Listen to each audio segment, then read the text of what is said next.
This is Ian Cameron for Sportsbook Review, and today we're doing our Pac-12 South Division preview for the upcoming college football season. Let's get right to it. Let's start with the UCLA Bruins, a team that went 8-5 straight up last season, and a team that will once again have high expectations with Jim Mora Jr. Extended as head coach back on the sidelines.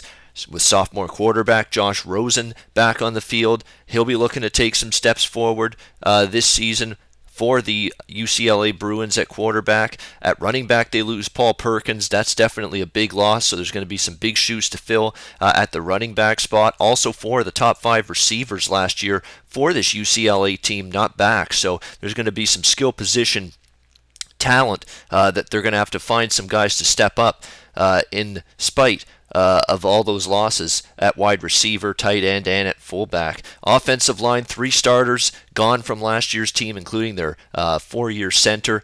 So definitely an offensive line that could be going through some transition, especially early in the season. Defense, obviously, we know Miles Jack, huge loss, very versatile player on that UCLA defense last year. Just a tremendous talent he was. So, they're going to have to replace him. They're going to have to replace actually a few of their top players on that side of the football. So it'll be interesting to see how UCLA is able to do that. The good news is the secondary looks like it's going to be pretty solid for this UCLA team. Got tons of athleticism. They've got a pretty good, decent experience. Now, that defense did seem to have some struggles at times last year, and they did have a tough time against some of the more, up-tempo, spread, high-powered attacks last year, but it's definitely a secondary that this year looks to be a little bit better. There's no question about that. UCLA, to me, they're going to be right in the mix. I think this is a very wide-open Pac-12 South this year. I don't really think there is a clear-cut favorite. If Josh Rosen, the quarterback, who's got lots of talent, lots of skill, can take a step forward, continue to get better, UCLA will be in the mix. There's no question. USC Trojans, the other team from Los Angeles. Next up on our Pac-12 South preview, Clay Helton takes over for the first full season now as head coach of the USC Trojans, and obviously Cody Kessler gone, so now we'll have to see what ends up happening with the quarterback situation involving this team. That's definitely something that they're going to have to address, who the starting quarterback will be. It looks like right now leading the way is Max Brown to be the starting quarterback for this USC team, redshirt junior, a guy that's definitely had some potential. A redshirt freshman, Sam Damel, also in the mix for the USC Trojans. So it'll be interesting to see which direction Clay Helton goes at the quarterback spot for this team. But right now, looks like the junior Max Brown might have the edge for this game. And look at the schedule too. Lots of tough games for USC before we even hit Pac-12 play. Of course, they open with Alabama, huge game there. Utah State's not going to be a cupcake either in the non-conference slate. So there's definitely going to have some challenges for sure. This USC team early on in the season. We'll see if they're running back spot looks pretty good, actually. An impressive USC running back tandem, I guess you could say, led by Ronald Jones II. They should have a decent amount of receivers. Juju Smith-Schuster leading the way at wide receiver. He's had a phenomenal season last year. Now that he's a senior, or a junior rather, he should be even better. I think he's going to have a big season for them. They've also got Stephen Mitchell Jr., Darius Rogers, so tons of options. Dory Jackson, another guy that can play really in all bunch of different positions. He can return kicks, he can play at receiver, and they've also used him in the secondary because of his speed. So, very versatile player there. Definitely a good amount of depth for USC in terms of receivers. The defensive side of the football, big concerns with this defensive line, really, when you look at it. I mean, they lost, an ACL injury in the spring to Kenny Bigelow. Probably their top pass rusher he was going to be this season. They're not going to be as experienced up front along that defensive front. So that's definitely going to be an area of concern, an area of potential weakness for USC early in the season. Linebacking crew is definitely another group that's rebuilding on the defensive side of the football a little bit. That group definitely may need some time in order to gel. We'll see how quickly they come together. Secondary looks like it actually should be pretty solid. That's probably the strength of that defense, but really the first two levels, defensive line, linebacker, could be a little bit of a concern for USC early in the season. Really depends on what they get from the quarterback here. Again, a new quarterback with Cody Kessler gone, a defense that up front may not be able to get good pass rush. So I'm a little worried about that defense, especially when you're playing some pretty good offensives and pretty tough offensive systems to game plan for here in the Pac-12. So could be some defensive struggles out of the gate for USC, maybe some overs that they end up playing on a game-by-game basis as a result.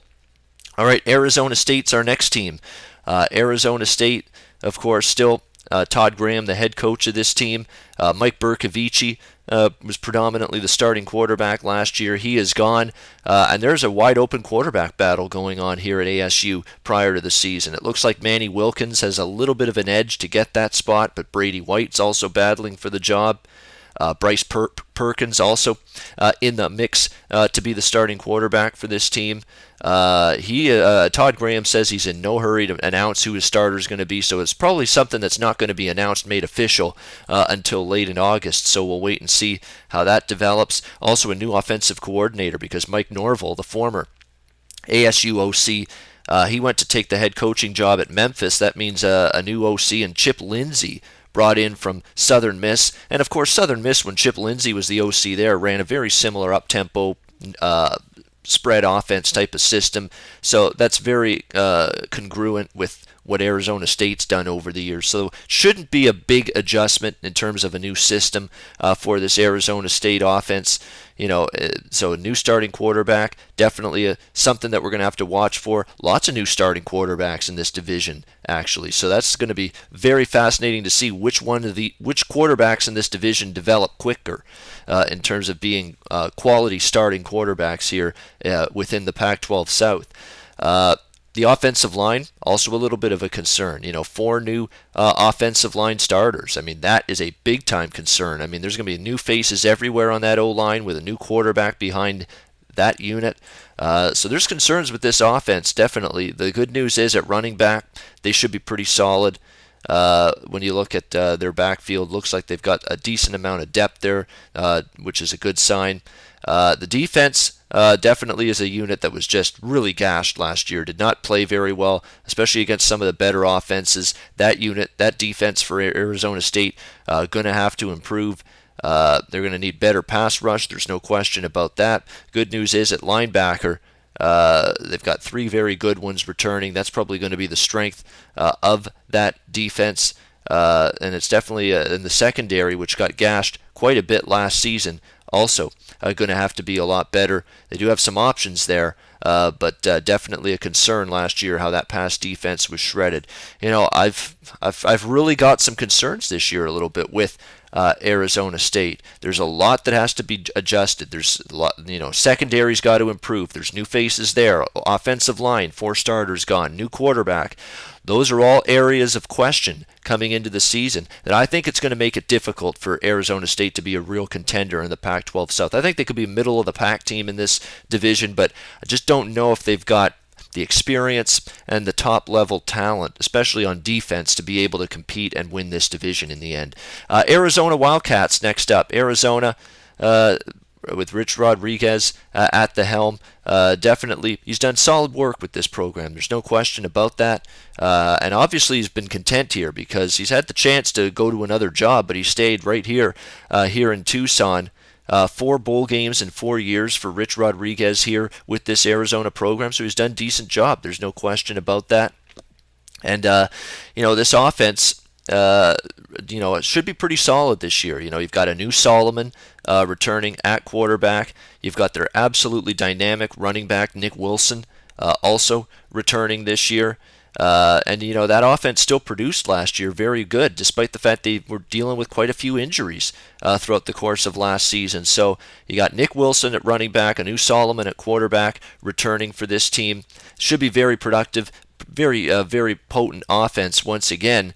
At running back, lots of depth. Definitely at wide receiver, there's definitely some solid options. Samaji Grant Nate Phillips, definitely two guys that are really quality receivers. So there's definitely a decent amount of skill position talent on this team. 3 of the 5 starters on the offensive line are back. That's definitely a good sign for this Arizona team. Defense, though, like with so many teams we've talked about here in the Pac-12 South, going to be a little bit of an issue for Arizona. They're going to have to show a lot better on that side of the football. The defense was, the problem area, I guess you could say, for this team. So we'll see if they're able to fill it up. They lose, obviously, Scooby Wright, phenomenal player. Player of the year last year on that side of the football. That's going to be a big loss. They return 8 players on the defensive side of the football overall. At secondary, really, there's a question in terms of experience. There's not a whole lot of returning experience coming back, but definitely a secondary that should improve from last year. But again, that's going to take some time in the end. A lot of question marks on defense with Arizona. Arizona's going to have to be one of those teams that outscores you, especially early going while they get things settled on the defensive side of the football. This is another team that, especially early on, while that defense gets adjusted, could be an over-the-total team. Utah Utes next up here in the Pac-12 South preview. Kyle Whittingham, he just continues to do a terrific job with this program. Year in, year out, they're consistent. They're usually a winning team. They're in a bowl game. More of the same last year, 10-3 season. They beat BYU in the Las Vegas Bowl. And it's great to see, by the way, that Utah-BYU rivalry is back this year as the longtime Holy War rivals will be playing one another.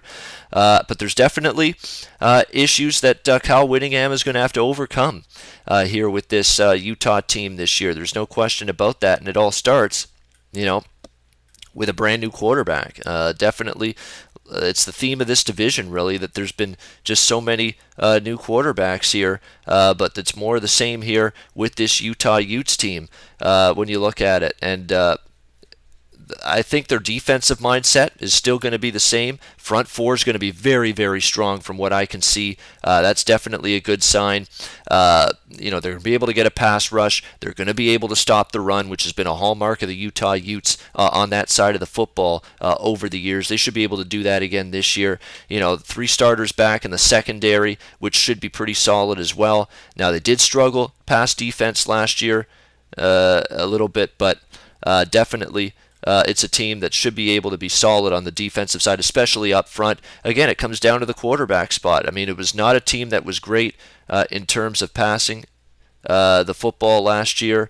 So we'll see who ends up being the quarterback. It's really a 3-player competition for the quarterback spot. Brandon Cox is in the mix to be the quarterback. Troy Williams, who is a transfer from Washington, is in the mix to be the quarterback as well as true freshman Tyler Huntley. It looks like Brandon Cox might have the edge right now, but it remains to be seen who actually gets that quarterback job. Utah to me seems to be being discounted here in this division, and I know they've got issues. They definitely do. The secondary, are they going to be able to play better? Who's going to be the quarterback, and is that quarterback going to be able to produce? Those are concerns, but I don't undersell Kyle Whittingham and the job he's able to do. Utah can be a point spread team. They have been a solid point spread team over the years, and with all the, attention coming off them, this is still a well-coached team and a good head coach here. He might be able to get this team to overachieve, which he often has been able to do in the past. So I think Utah still might have some point spread value in their games this year, despite the fact a lot of people are expecting them to take a step back this year. And we wrap up the Pac-12 South with the Colorado Buffaloes. Mike McIntyre, I thought last year, 3rd year as the head coach of this team, that was going to be the year that they took a step forward, but it really just did not happen for the Colorado Buffaloes last year. The good news is they should be improved this year. They should be more competitive. Now, again, how that translates into wins remains to be seen. It was a team that just won 4 games last year, but they should have a healthy Sefo Liufau back at quarterback. That should help. He had some injury issues last year. They didn't finish the season very strong. Other than quarterback, when you look at this team, they've definitely got some concerns elsewhere, in terms of being able to run the football. They're a little bit not quite as experienced at the running back spot. They also have to replace Nelson Spruce at wide receiver. That's definitely an area where they're going to have to